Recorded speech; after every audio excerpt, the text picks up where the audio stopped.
ఈ రోజు మొత్తం 5,265,51,81,81 నష్టం వచ్చిందని ప్రాథమిక అంచనా ఎస్టిమేట్ చేశాం.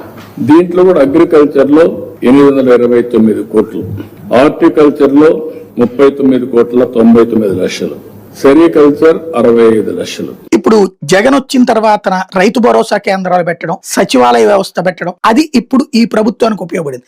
24 గంటలు తిరక్క ముందే చంద్రబాబు నాయుడు గారు లెక్క చెప్పేశారు. 5,100,000 కోట్ల రూపాయల నష్టం జరిగింది, ఇదిగో అగ్రికల్చర్ కి ఎంత నష్టం జరిగింది, ఆక్వాకి ఎంత నష్టం జరిగింది. ఇవన్నీ ఎట్లాగా డాష్ బోర్డు అంటే డాష్ లో డాష్ అంటే కుదరదు కదా. ఫీల్డ్ లో ఎవరు చెప్పగలుగుతారు? ఇది సచివాలయ సిబ్బంది. ఇదివరకు వాలంటీర్లు ఉన్నప్పుడు ఇంకా పీక్ దగ్గరికి చెప్పగలిగేవాళ్ళు. వాలంటీర్ల ప్లేస్ లో ఇప్పుడు సచివాలయ సిబ్బంది పనిచేస్తున్నారు. వాలంటీర్ 50 ఏళ్లకు ఒకళ్ళు అయితే సచివాలయ సిబ్బంది 2,000 ఏళ్లకు 10 మంది ఉంటారు. ఈ 10 మంది ఆ 2,000 ఇళ్ళు అంటే ఒక్కొక్కరు 200 వేసుకొని ఇప్పుడు వాళ్ళందరూ ఎఫర్ట్ చేయడం వల్ల ఇది ఇంత చక్కటి సమాచారం. అంటే సుదీర్ఘకాలంగా మనం వ్యవస్థల మీద నాకు కమాండ్ ఉంది, నాకు కంట్రోల్ ఉంది, నేను అట్లా చేశాను, నేను ఇట్లా చేశాను. ఇప్పటికి కూడా ప్రచారం ఎక్కువగానే ఉంటుంది, ప్రచారం పీక్స్ లో ఉంటుంది. బట్ వాస్తవంగా ఇట్లాంటిది ఒక వ్యవస్థ, ఒక కరోనా లాంటి సందర్భంలో ఎలా ఇంటింటికి అందినయో ఇప్పుడు అట్లాగా ఒక సిస్టమేటిక్ గా బాబు గారు చేయగలిగింది కూడా జగన్ తీసుకొచ్చినటువంటి అడ్మినిస్ట్రేషన్. కాకపోతే ఇతనికి ప్రచారం చేత కాదు, వాళ్ళకి ప్రచారం చేతొచ్చు.